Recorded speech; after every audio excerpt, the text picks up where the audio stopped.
യേശു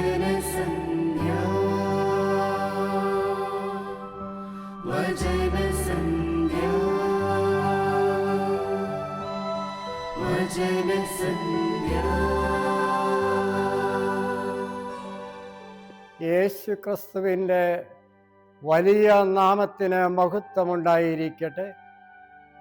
വചനസന്ധിയിലേക്ക് എല്ലാവരെയും സ്വാഗതം ചെയ്യുന്നു. ഞായറാഴ്ചയുടെ എവങ്കേലിയോനിനെ ആസ്പദമാക്കിയുള്ള വചനപ്രഘോഷണം. ജീവന്റെ വചനം ക്രിസ്തു സാക്ഷീകരിക്കുന്നു. വിശുദ്ധ മത്തായിയുടെ സുവിശേഷം 17-ാം അധ്യായം 22 മുതൽ 28 വരെയുള്ള വാക്യങ്ങൾ. ജീവന്റെ വചനം ഇങ്ങനെ സാക്ഷീകരിക്കുന്നു. 22-ാം വാക്യം: മനുഷ്യപുത്രനെ മനുഷ്യൻ പിടിക്കപ്പെടുകയും അവനെ കൊല്ലുകയും 3-ാം നാൾ അവൻ ഉയർത്തെഴുന്നേൽക്കുകയും ചെയ്യും. ജീവിതത്തിൽ യാദൃച്ഛികമെന്ന് പറയുന്നത് യാതൊന്നുമില്ല.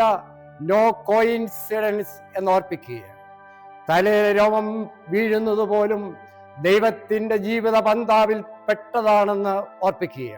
ദുഃഖമാകാം, സന്തോഷമാകാം, പരാജയമാകാം, വിജയമാകാം, താളടിയാകാം, ഏത് മേഖലകളും ദൈവം അറിഞ്ഞും അനുവാദത്തോട് മാത്രമാണ് സംഭവിക്കുന്നുള്ളൂ. ആയതിനാൽ ജീവന്റെ വചനത്തിൽ ഇവിടെ സാക്ഷീകരിക്കുന്നത് ഇതാ, അവൻ പറയുകയാണ്, ഞാൻ ഇത്ര വർഷം കഴിഞ്ഞ് മനുഷ്യരാൽ പിടിക്കപ്പെടുമെന്നും ക്രൂശിക്കപ്പെടുമെന്നും ഉയർത്തെഴുന്നേൽക്കുമെന്നും അങ്ങനെ തന്നെ സംഭവിക്കുകയാണ്. വീണ്ടും മുന്നോട്ട് പറയുമ്പോൾ പറയുന്നത് എങ്ങനെയാണ്? ടാക്സ് കൊടുക്കണമെന്ന് പത്രോസിനോട് പറയുമ്പോൾ കൊടുക്കാമെന്ന് പറഞ്ഞു. ഇതറിഞ്ഞവനായ യേശു പറയുകയാണ്, നീ കാര്യം ചെയ്യുക, ടാക്സ് കൊടുക്കുവാൻ അടുത്തുള്ള കടലിൽ ചെന്ന് ചൂണ്ടലിട്ട് കിട്ടുന്ന മത്സ്യത്തിന്റെ വായിൽ ഉണ്ടാകുമെന്ന്. അതങ്ങനെ അനുസരിച്ചതിന്റെ ഫലമായി പത്രോസ് ചെന്ന് ചൂണ്ടയിട്ടു. അവന് കൊടുക്കേണ്ട ടാക്സ് പത്രോസിനും യേശുവിനും കൊടുത്തു എന്ന് സാക്ഷീകരിക്കുകയാണ്. നിങ്ങൾ കേട്ടിട്ട് കാണും, 2-ാം ലോകമഹായുദ്ധം ആരംഭിക്കുന്ന സമയം റഷ്യൻ പടയാളികളിൽ ഒരുത്തര് അവർക്ക് അല്പസാവകാശം കൊടുത്തു വീടുകളിൽ പോകുവാനായി. വീട്ടിലേക്ക് പോയപ്പോൾ തൻ്റെ ഗ്രാമം ബോംബ് വെച്ച ശത്രുക്കളാൽ തകർക്കപ്പെട്ടു. അനേക ശവശരീരങ്ങൾ കൂട്ടി ട്രക്കിലിട്ട് കൊണ്ട് അടക്കാൻ കൊണ്ടുപോകുന്ന ടൈമാണ്. പെട്ടെന്ന് പട്ടാളക്കാരൻ നോക്കിയപ്പോൾ പുതിയ ഷൂസ് ധരിച്ചതായ ഒരു ശവം അതിൻ്റെ കൂട്ടത്തിൽ പെട്ടെന്ന് തോന്നി. പെട്ടെന്ന് അവിടെ നിൽക്കാതെ വീട്ടിൽ പോയി തൻ്റെ ഭാര്യ അവിടെ ഉണ്ടോ എന്ന് നോക്കിയപ്പോൾ ഭാര്യയില്ല. തിരിച്ചു വന്നപ്പോൾ ഭാര്യയാണ് മരണപ്പെട്ടിവരെ അടക്കാൻ കൊണ്ടുപോകുന്നു. ആദ്യം ആവശ്യപ്പെട്ടു, നിങ്ങൾ കൂട്ടത്തിൽ എൻ്റെ ഭാര്യ അടക്കം ചെയ്യും, എനിക്ക് തരണം, പ്രൈവറ്റ് ട്യൂബിൽ അടക്കം ചെയ്യണം.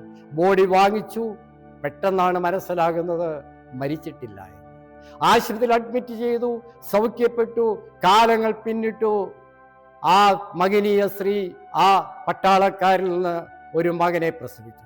പേരിടണമെന്ന് ചോദിച്ചപ്പോൾ പേര് പറഞ്ഞത് വ്ളാഡിമിർ പുടിൻ എന്നാണ്. നിങ്ങൾക്കറിയാം, ചിഹ്നമായ USSRനെ വീണ്ടും യോജിക്കുവാൻ അനേക ദശങ്ങള് അവിടുത്തെ പ്രസിഡന്റായ ഇന്നും പ്രസിഡന്റായ വ്ളാഡിമിർ പുടിനാണ് ആ കുട്ടി. തലകൾ വണക്കാം. യേശുവെ യാദൃച്ഛികമായ ലോകത്തൊന്നും സംഭവിക്കുകയില്ല.